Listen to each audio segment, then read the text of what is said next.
It's a pleasure to be here, an honor. I want to say just a few words about how I got interested in this subject. I've been interested, well, ever since I was in Berkeley in the 60s, I've been involved in left-wing and radical politics, and I was interested in how focusing could, and nonviolent communication, which I've also studied, could help in transforming relationships of power, because it seems to me that in essence, if we're going to try to make a society where there's not exploitation or domination by one group or another, whether it's by so-called minority groups, by a dominant group, or women by men, or even children by parents, or workers by employers, we need a way, almost a technology of how we're going to change relationships. Change relationships of domination and exploitation, where another person essentially becomes a thing or a means, into a relationship between people, human beings, a human relationship of collaboration and relating. So I've gotten interested, I will guide us later through a little experiential experiment. But I want to begin with a discussion of the difference between a wall and a boundary.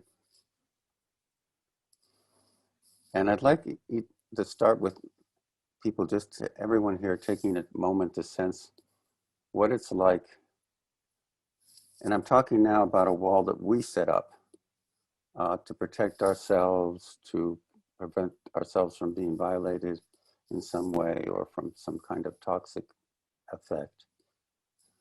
What it feels like to set up a wall.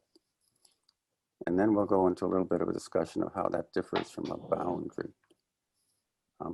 Anybody care to describe a little bit what it feels like, what a wall feels like, what the quality is of a wall?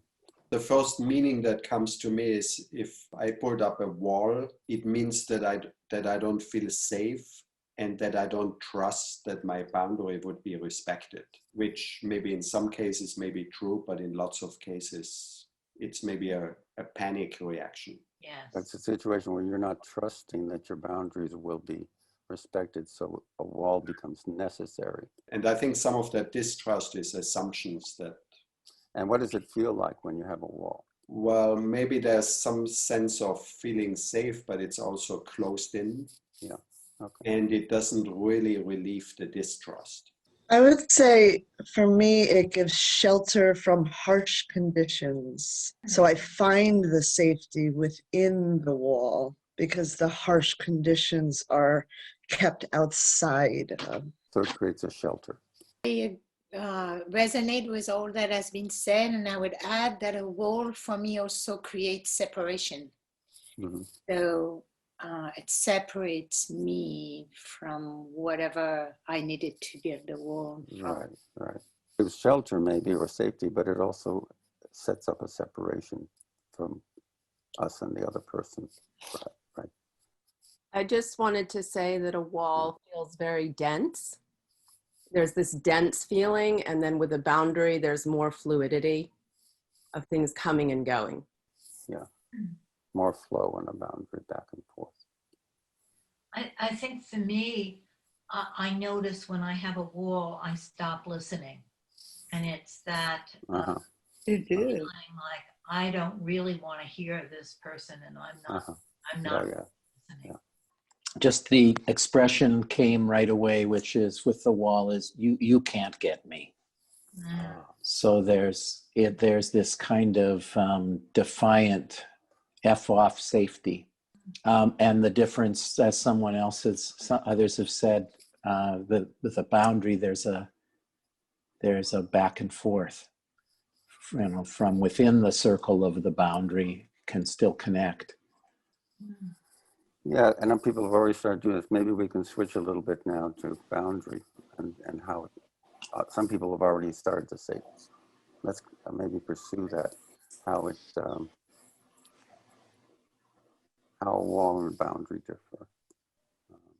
Well, for me, a boundary is about placing a sense of a safety net around whatever is going on, and giving, with that safety net of the boundary, gives a clarity of a way to be with what's there, both inside yourself and in your interactions with others.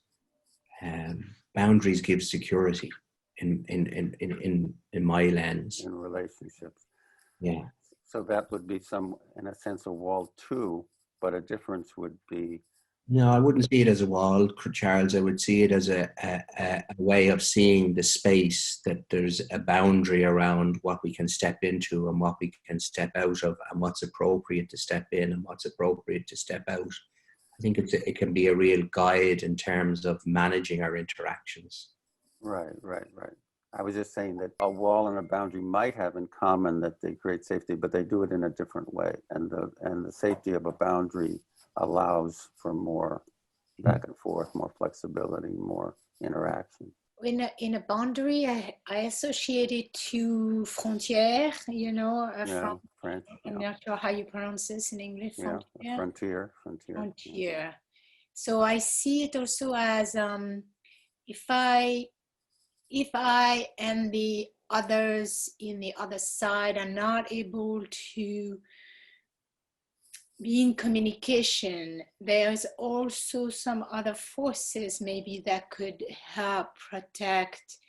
Sometimes we need space. Sometimes there is a lot that needs to happen before there is communication and reconciliation. So the frontier, the boundary, can also provide, in the best of worlds, some external forces that would be helpful, maybe that have other skills to help. The frontier reminds me of it's a kind of edge, the edge where meeting. In Gestalt therapy, they used to talk about the contact boundary, where we meet. And I think of in focusing the edge of awareness, and maybe a boundary is like the edge, the intimate edge where we're meeting each other. I think that actually a boundary is necessary for intimacy, because if I lose myself in you, or you or somehow take me over, I can't really be related from myself to you. So it almost, whereas a wall might cut off intimacy, a boundary might actually generate intimacy. I think a wall is sometimes necessary also. Look, the wall between East and Western Berlin, which is all within our experience, there was a definite need for some separation on the part of the Soviet satellites, as well as on the part of Eisenhower and Truman and the European view of what was on the other side. In terms of boundaries, it's the difference between, say, a picket fence, and in New England, they used to have these walled off places. Of course, they never acknowledged that this land probably belonged to someone else before they came. But there was that sense of a needed boundaries, even between neighbors. There's this Robert Frost poem, "Something There Is That Doesn't Love a Wall." The neighbor says, "Good fences make good neighbors," and Robert Frost says, "Well, yeah, but why? Why do good fences? What isn't there something there is that doesn't love a wall?" I love that poem. It sort of captures this difference between the person who wants a wall and the person who says, "But a wall might get in the way." I think there's a difference between I think the Berlin Wall was more like a prison wall, where you're trying to keep people from getting out. And the wall I was thinking of was a protective wall rather than a prison wall. But there are prison walls that are tended to keep people in and to take their freedom away. Well, the perfect example is Guantanamo Bay in the American context. The the Chinese built a wall between at the Yes. end of what they thought was the end of their domain. Right. But it got, I mean, now the Uyghurs are suffering from the lack of a wall. Yes, right. They need a wall. So sometimes walls are needed, and they're needed either temporarily or permanently. And yet people are pointing out to the fact that a wall also does have a price almost, in terms of it's not the optimal connection between people, something like that.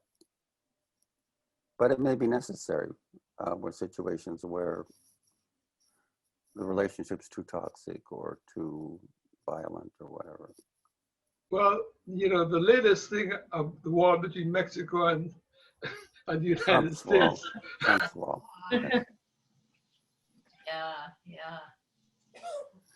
But clearly it appeals to on many people, that a wall has an appeal, obviously. It's going to protect us somehow from something bad.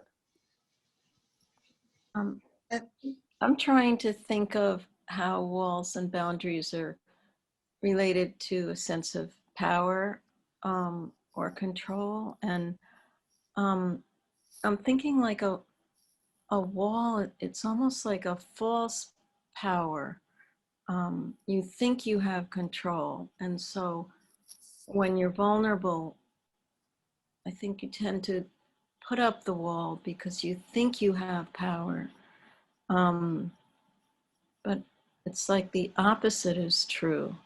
Mm. And like I'm kind of searching for a different idea of having a boundary and being able to have more of a flow of power and not get stuck. I'm just thinking of it in my own life and with my adult daughter and how important it is to try to figure some of this stuff out. Yeah, I'm appreciating that. Yeah. Because, right, there's something about a wall that comes from a place of not an optimal place of strength, right? Right. We're somehow feeling weak and vulnerable and needing to put up a wall because we don't feel like we have adequate power in the relationship to be ourselves without dominating. So a boundary does not involve domination. A wall has some element of force in it, no? Go ahead, Derek. But when you think of even boundaries today, I mean, the presence of the virus has challenged us in terms of our own boundaries and our boundaries of distance and social interaction. Social distance. A whole new dimension of boundaries from a health point of view and from a social interaction and living point of view. Yes. That it's creating a whole new lens for society that didn't exist up to this, which an awful lot of us are really struggling with the impact of these new boundaries from a health perspective to keep us well. Yeah, very interesting point. Yeah. In terms of our interactions, like even in my own job now, we have to rotate a system to come into the office and rotate and make sure we're not crossing each other for fear of the virus crossing that boundary and wiping the whole team out and gone if we were in the building on one occasion. I think there's a whole new dimension around boundaries. Yes, absolutely. That's very interesting. Well, and I think there's a new level that the world is struggling with, and each country is struggling to get their head around in terms of our interactions. In some cases, we're saying certain people can't come in from other countries because of the threat of them bringing in, or they need to self-quarantine and stay in their own quarantine space. And even the whole idea today that Ireland may be facing into a complete second lockdown, and the nation is highly anxious this morning, and the airwaves are hopping with the distress of we could be back up to this level again, and what that boundary is bringing within people's own inside place and struggle around, oh my God, we're back into this type of boundary and curtailment again. I think it's that dimension that we're trying to live with, the moving and the flowing of boundaries with different levels of, particularly in Ireland, we've now 5 levels that we move between, and each region moves between depending on the numbers and statistics. So we're trying to maneuver between boundaries as well. So it's a whole new area of challenge for us. I think, Derek, you're also raising the issue of boundaries, the sort of relationship of boundaries and freedom, right? Because yeah, sometimes we voluntarily restrict our freedom yeah, for the sake of protecting ourselves and others. yeah. So we have an even greater need for a boundary that in some ways is a little more like a wall, but we're not cutting off communication for any hostile reason. Yeah. It's for a caring reason. So that's a very interesting other dimension that is coming in with the virus. Let's move. Can we move? Well, maybe one more question and then move to the exercise.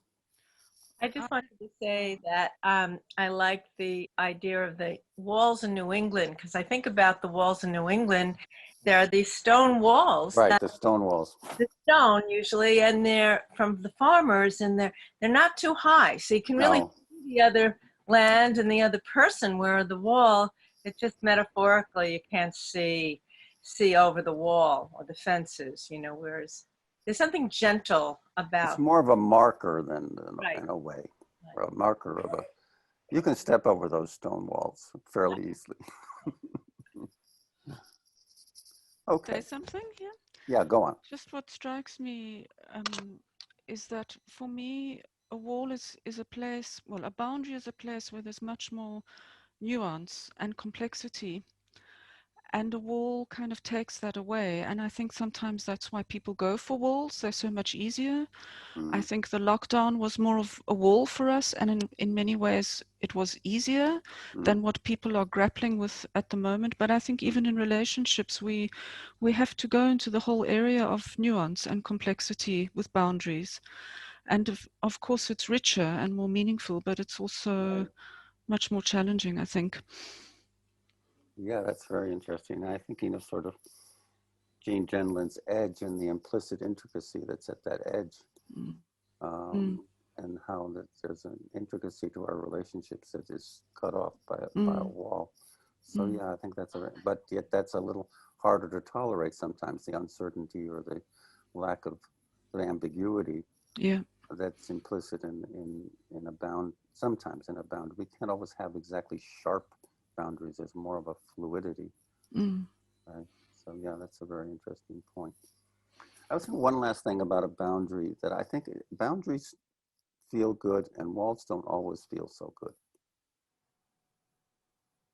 They feel good in a way because we feel sheltered or safe, so that walls feel good that way. But there's a quality of ease or maybe self-containment in a boundary that's in a healthy or natural boundary that has a different quality. Let's move. Can it be okay to move now into the exercise? I'd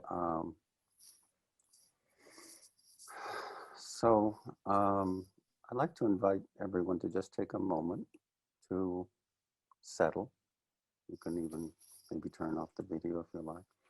But in any case, just take a moment to feel your body here, how it's supported by what you're resting on. Contact, where your body is making contact. Becoming aware of your breathing.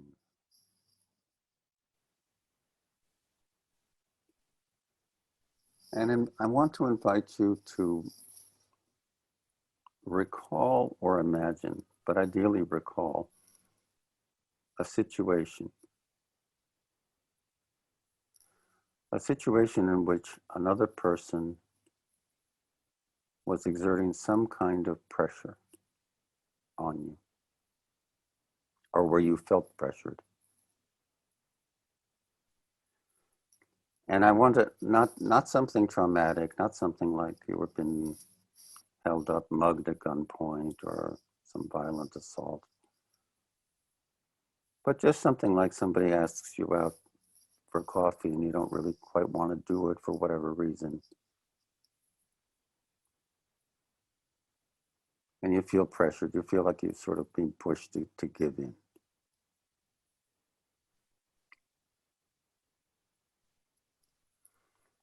I think it's best if you can think of an actual situation where that's happened, but if you can't, imagine one.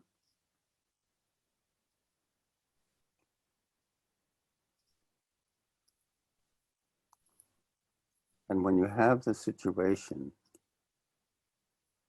notice how it feels in your body. Notice your gut reaction.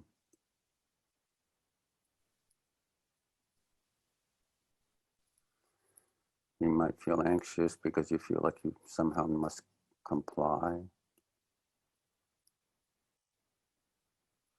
You might feel tense. Maybe feel annoyed. But find your own sense.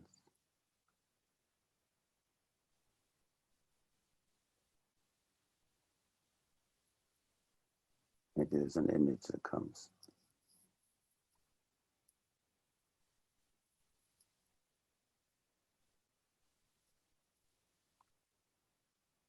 Maybe you can see the other person.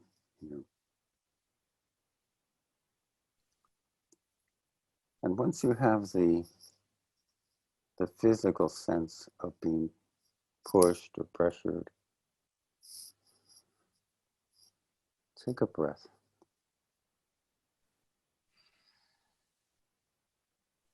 Allow, if you can, a pause. A natural pause, which might bring an easing of whatever you're experiencing.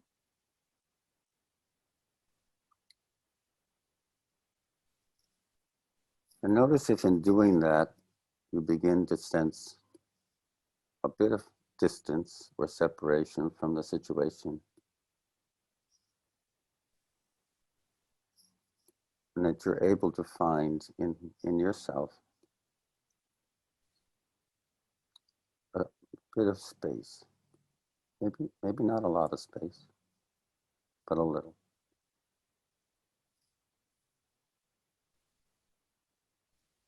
Notice how it feels to have that space.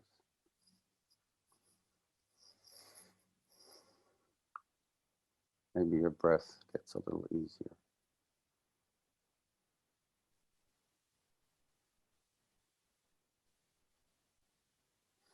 You might find that you have more of a sense of yourself.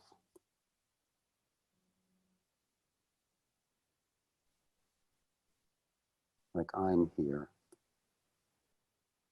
The other person's still there, but now I have a space for me.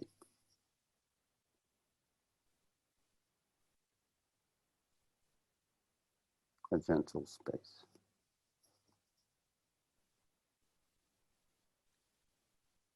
Like we're being kind to ourselves.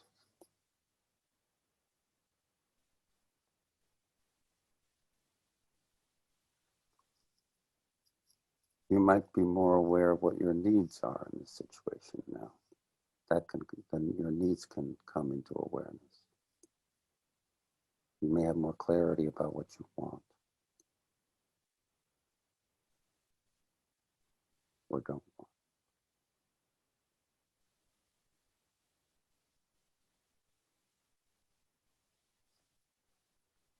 You might, in this situation, a new possibility might occur that you don't have to submit to what the other person is saying or asking. But you don't need to rebel either. You can choose. You might even choose to do what the other person is requesting or asking or demanding. But it won't be giving in. You will be choosing to do it. Or not. It will be a choice.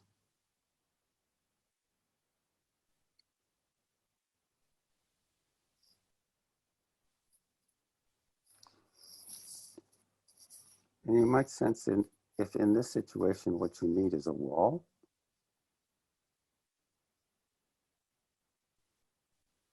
or if it would be possible to have a boundary.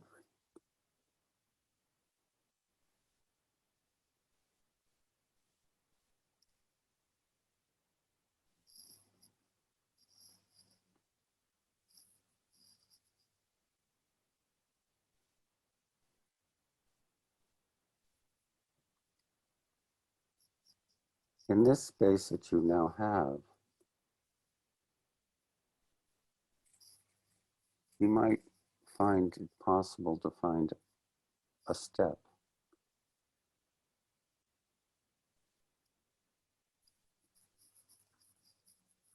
A step that's your own authentic step.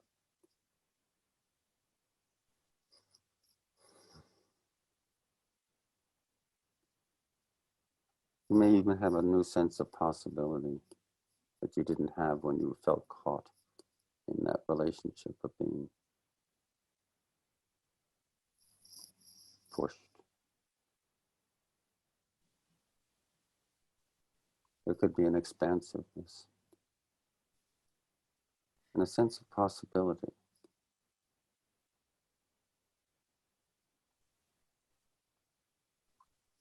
Maybe even a big sense of possibility for your whole life, or how you might be with others or work with others.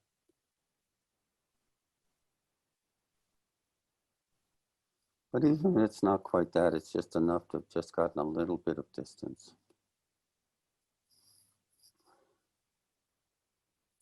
Allow yourself to feel that. It might feel good.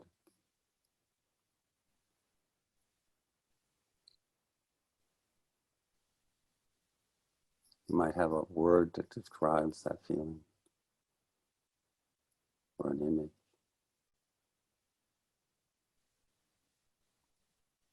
I am I. I am myself.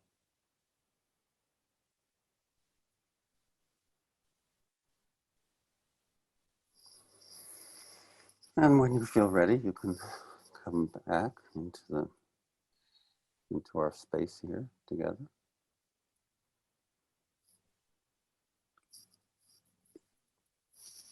And I would love to hear how that was. The experience went from rage to, well, the rage and the feeling became a body sense. So my stomach began to feel very tight. I felt, I really literally saw red. And then when you said that you could take the breath, I found that I could almost see this sort of clear curtain, but it was both a wall and a boundary, but it was opaque. I could see through it. And I began to feel self-contained and began to plan. I do not have to go along with what is being asked. I need to define what I want for myself, and I need to disengage from this person, but I need to do it with an organized plan. And the colors changed. So the red changed, it got into softer colors, and I felt almost embraced by myself. Oh, that's a nice phrase, embraced by yourself. Yeah, I really felt I had created this soft, almost hug boundary for myself. And I also felt the sadness, from the rage turned into sadness, and almost tears came. So it was it was a heck of a journey in a very short time. Yeah, so there was some mourning happened as well. There was. Yeah, because I knew that the relationship was over. That this moment was a defining moment, and that I could no longer function in relationship to this person. I had to define, and have actually created, it was a business situation. So the business is now dissolving. So, but it was an interesting to experience that whole place from where it started to where I now am very centered about it and very calm about it. There was a movement. There was a movement, right? Yes. There was a movement. Yeah. Yeah. It was a huge shift. Wow. And I like that you said that you felt the need to be organized. It was sort of like that emerged. That wasn't something that came naturally.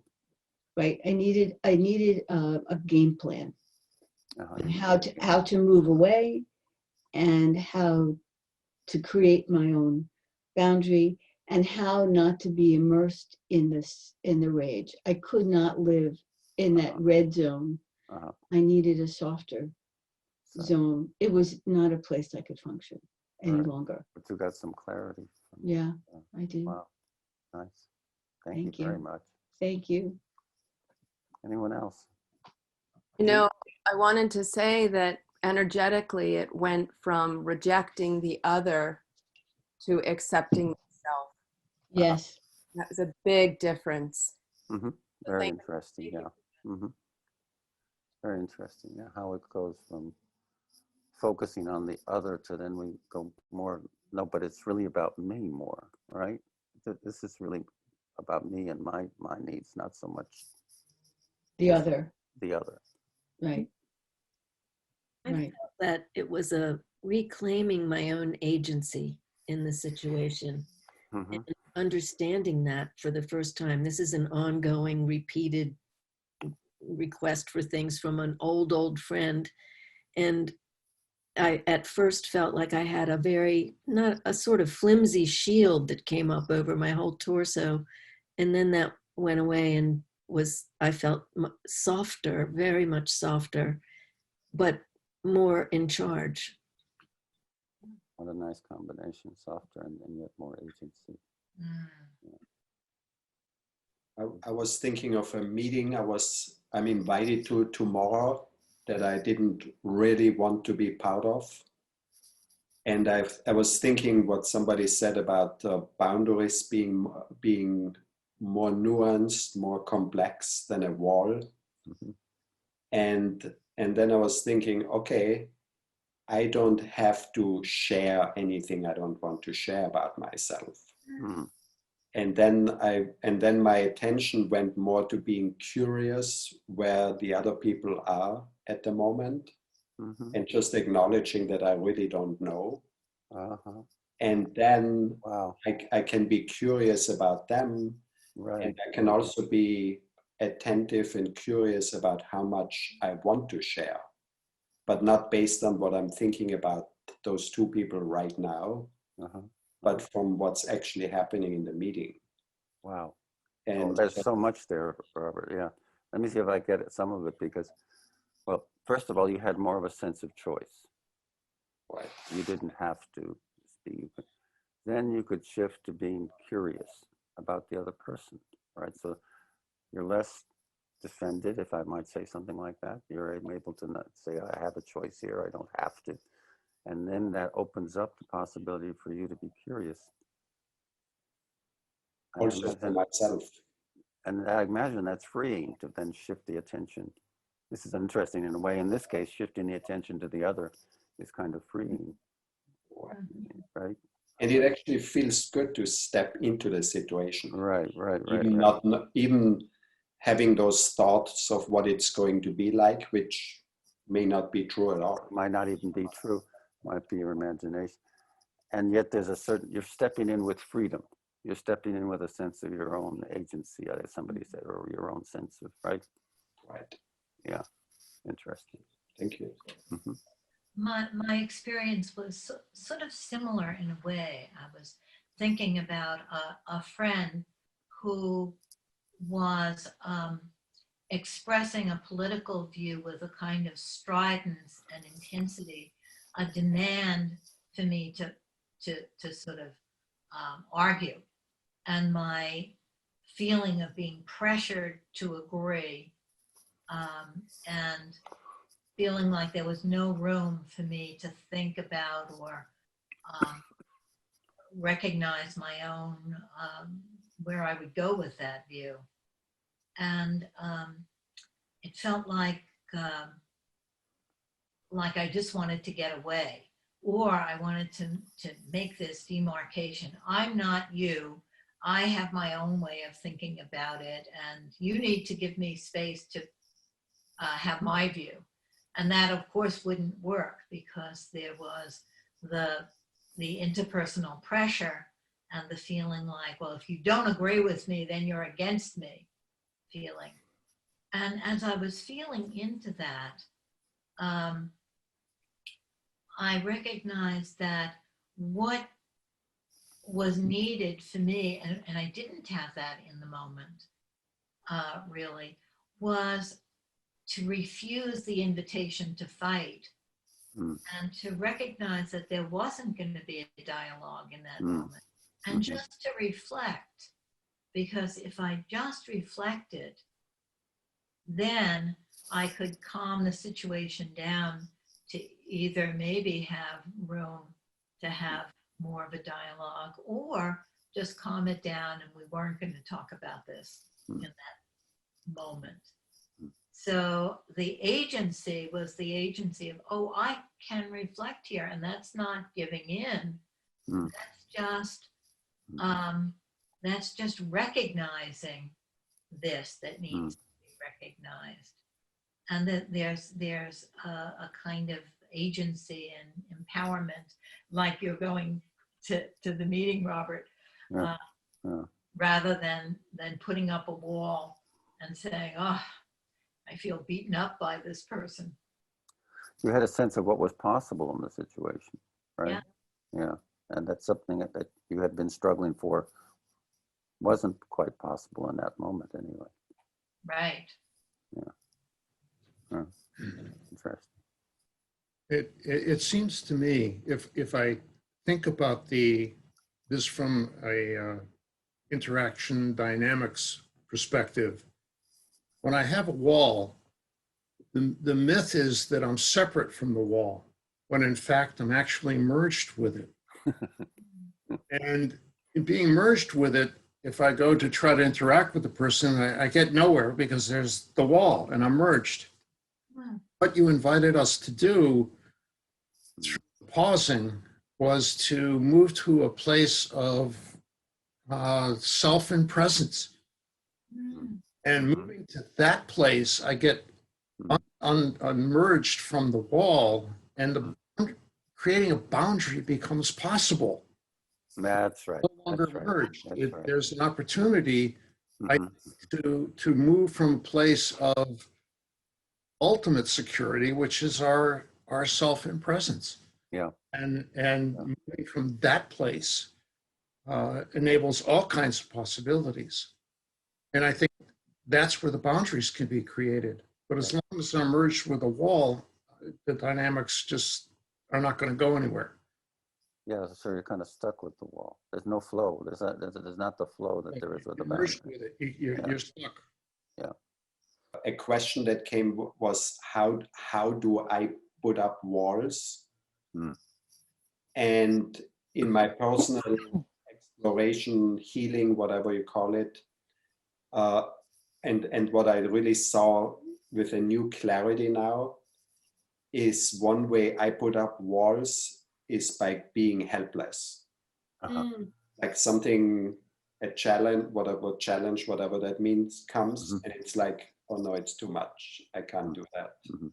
And then go into some kind of freeze and procrastination behavior and whatever. Yeah.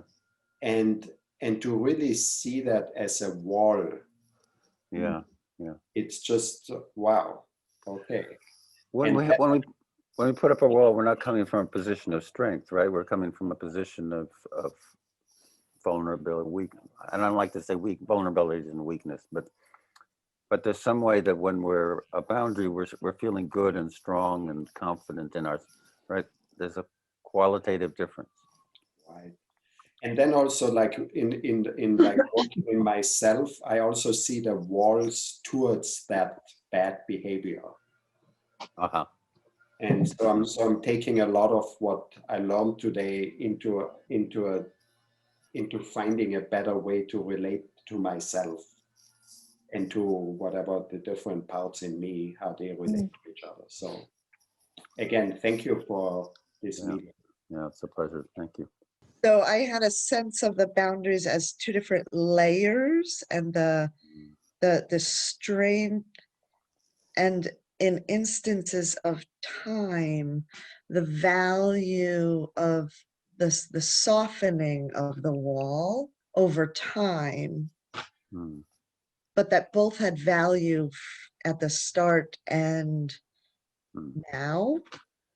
And the relationship shifted as in interaction with the patience, the strength, and the ability to really sense how valuable and important they were for me in that relationship, to establish them and to refine them over time. So there was a value both in the wall and the boundary.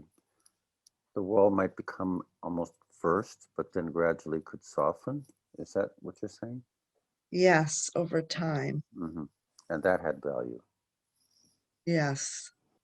There were times when I've needed a wall to create safety for myself, to create that inner boundary that I'm looking for. And so I think a wall can have value at times. Oh, it does, yeah. Yeah. It can be temporary or sometimes permanent. Yeah. We're not getting rid of walls. We need them sometimes.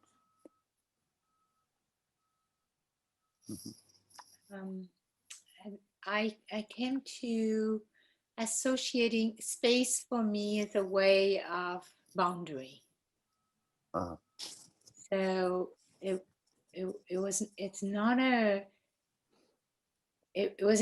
an interesting association, how space is creating the boundary, that I don't usually associate space as a boundary.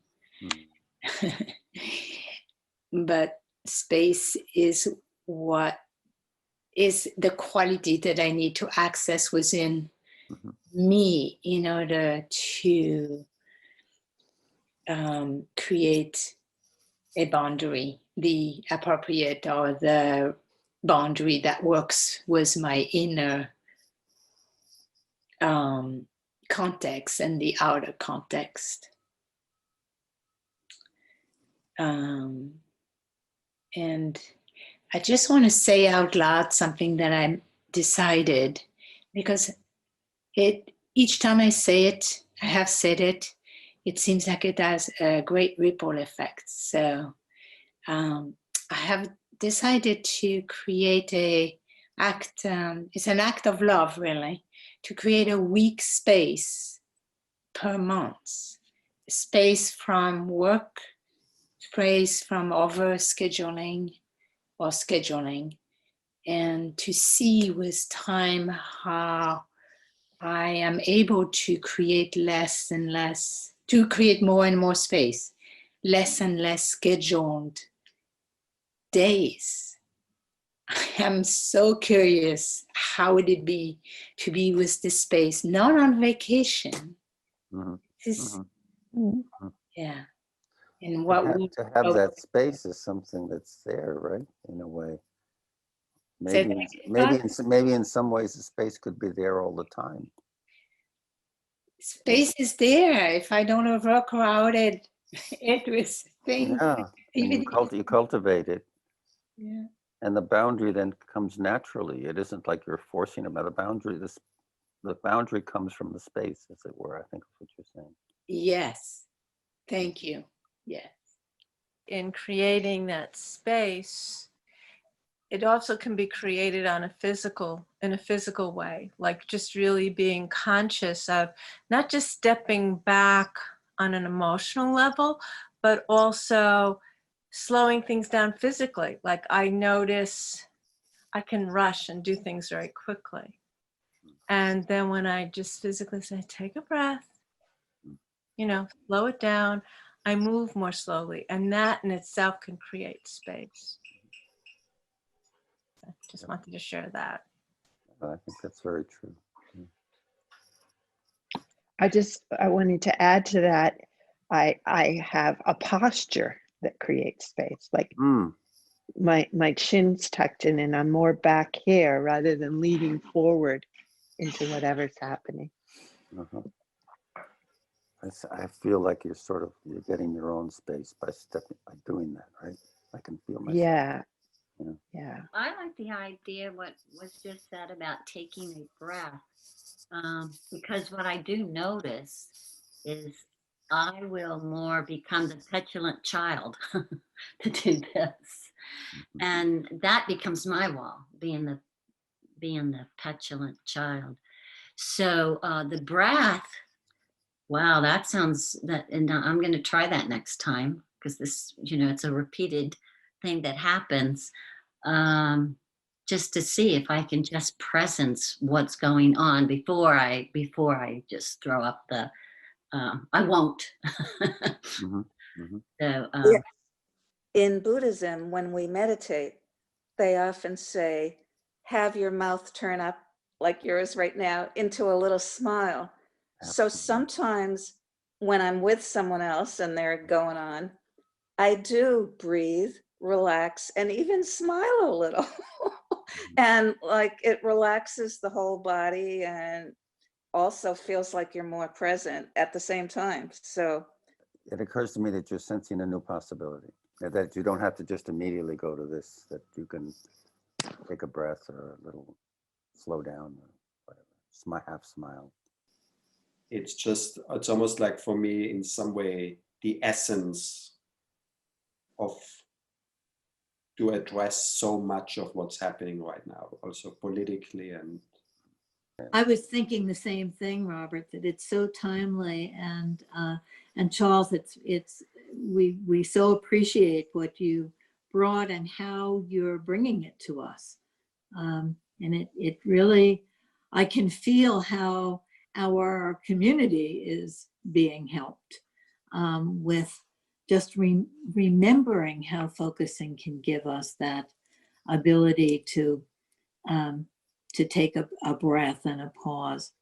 I also had the thought about walls, that walls are separations and often forced separations. And I was thinking about how when two kids or maybe two dogs are fighting, that the adult needs to physically separate them in order to have nobody be hurt. And then there's a breath, but that's kind of like the wall of a forced separation in the moment. But then from my way of thinking, it is never the last step. Not the last step. Separation. That's right. The separation is something like, well, we need this separation that nobody gets hurt in this moment. But then it's so tragic when the wall gets higher and higher rather than the wall leading to a safety that then can help people to reconnect. And politically, groups sometimes need to use force to protect themselves, but that's not the last step. Just even thinking of our world at the moment and what the Dalai Lama would say about our planet is, when seen from the outer space, our beautiful blue planet has no national boundaries. And I think as within humanity at the moment, I think our lives across the whole planet, we know how the experience of COVID has just encapsulated our planet, because there is no actual national boundaries. Mm-hmm. You know, we're socially isolated and we're all in it together, right? Yeah, that when seen from outer space, our beautiful blue planet has no national boundaries. Has no national boundaries. Yeah. What interests me is how the elected leaders are reacting to boundaries and walls, because Mr. Trump, in his paranoid reaction, keeps going back and forth. But if viewed from a a different point of view. Mr. Erdogan sees it as a national imperative to reconstruct, or Mr. Putin for that matter, to reconstruct what they already knew or what they feel is I mean, it's a very, this whole difference between walls and boundaries is not only personal, but again, it talks about blocks and alliances and all this stuff, which, you know, as helpers, we tend to only look at the interpersonal, but it's a much larger issue. Yes, and it relates to power with Putin and Trump, and they're all rather dictatorial, authoritarian, right? If you want to talk about the states or municipalities, you know, one part of a municipality decides that, you know, they're better than the other, or, you know, they can put in the money required to get better schooling for your kids, versus another which is state supported, and that whole mix of issues. Social inequalities you're referring to?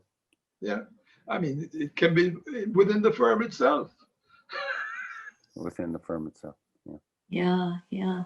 I think one of the things that we're trying to do in this Help the Helpers project is not to only focus on the personal and the interpersonal, but also the broader world. But to do that in a focusing way, and I think that hasn't been done very much. No.